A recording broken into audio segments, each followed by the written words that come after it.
Не будет война. Конечно, не будет войны. Зачем война?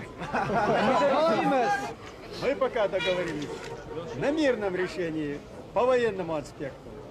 Политическое решение ожидает еще решения высших эшелонов политической власти. Вы хотите встретить с Ельциным? А? Вы хотите встретить с Ельциным? Ну, видите, желание я, может, не испытываю, а необходимость есть.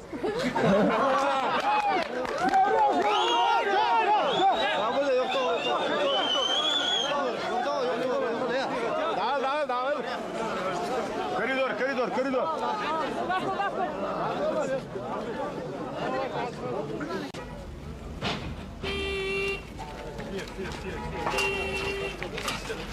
Решение. Сашки, привет.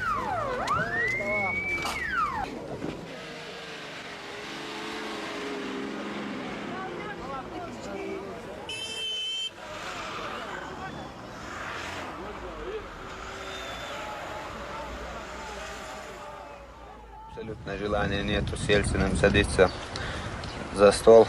Единственный за стол с ним сесть — это за стол в международном трибунале, на военном суде. А по-другому убийцей, палачом чеченского народа в рекламных целях говорит, у меня интереса нету. Вот кругом сейчас стреляют из пушек, града, и танков стреляют и сидят. Зачем мне такая выводовость, зачем мне такая война, зачем мне такой мир? Понимаете? Если мир хочет, Ельцин, пускай все войска выводит, потом садится за стол переговорить, другой вопрос.